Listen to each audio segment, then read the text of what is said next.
we're doing very well on the war front, to put it mildly, I would say.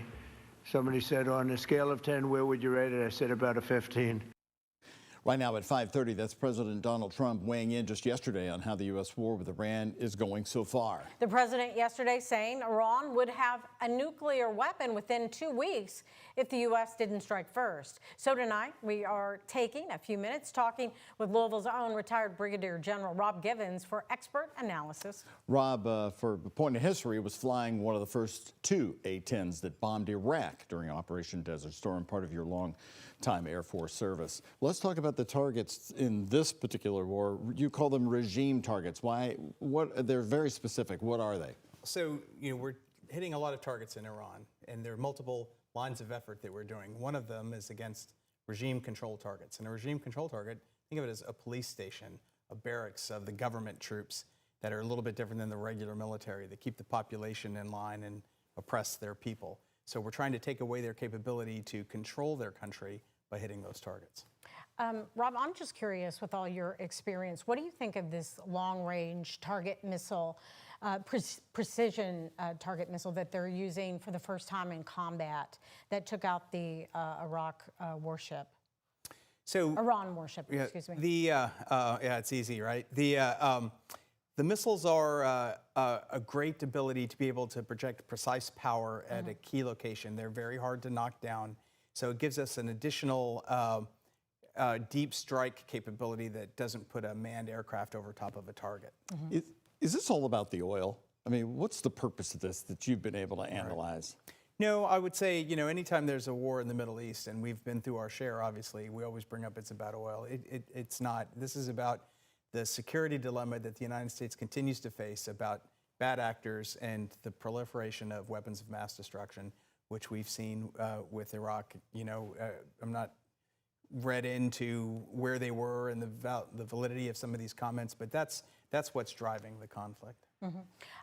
There were reports today that the U.S. and other countries were talking to Ukraine about getting some interceptor drones because Iran was using these drones and some of the service members were killed in the drone attack.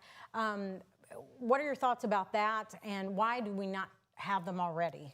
So we've seen a revolution in warfare with respect to the war in Ukraine with the use of drones. Medium-sized ones. We've been using large-scale ones for a while, but we're talking medium-sized drones that are the kamikaze drones that we've started using this war as well, and smaller drones that impact ground forces.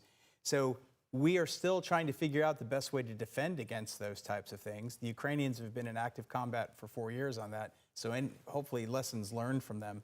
But it's taking a completely different departure than the way in which we have traditionally defended against that type of threat.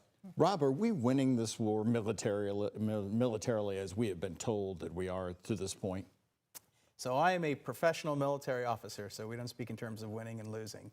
But what I can say is that we have certainly increased our freedom of maneuver that you heard the chairman talk about yesterday to be able to strike targets when and where we want to in Iran. War is chaotic. You cannot predict the outcome of a war prior to going in it and even during it. So to use terms like winning and losing now, I just think that the professional military person is going to stay away from that type of. What are your thoughts about Hezbollah getting involved now? How does that change? So Iran's war objective is to get us to stop, obviously, by causing pain as much as possible. They do that through their long-range missile strikes. They do that through their drone strikes, hitting the Gulf countries. The other power projection ability Iran has are proxies, such as Hezbollah, Hamas, the Houthis, possible sleeper cells in the United States and other places around the world. They will attempt to use these to cause pain and to take away from the war effort to hopefully reach a conclusion that they are comfortable with. We've heard the terms before that this can stay an air war. We've heard that in history and that, but can this one really stay an air war and not involve ground troops, in your opinion? Well, I mean, you got to classify that with ground troops in Iran. We obviously have a lot of ground troops in the Middle East. Ground troops are firing these missiles. Ground troops in Iran, then. So the that remains to be seen. It depends on what our objectives are, how willing Iran is to accept our objectives and to negotiate, and then the determination of the American people on whether or not we're going to pursue this further with forces on the ground. We're not positioned at the moment to put forces on the ground as far as the public knows that we can see. So it would take a much bigger effort for that. How concerned should the American people be right now? I mean, Iran has had years to prepare their military. We should always be concerned when we're at war. American lives are in danger right now, 8,000 miles away or 5,000 miles away. We've got American men and women that are fighting for their lives. We should always be concerned about that and never take that lightly.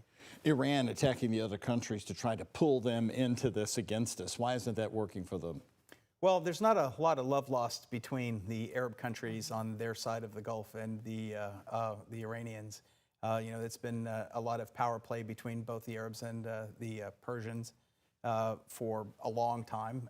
We've seen security concerns between both sets.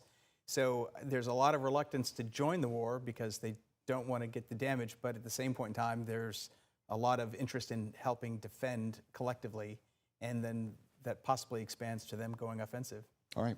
Rob Givens here of Louisville, thank you very much for joining us as always. We appreciate it. Thank you. Thank you.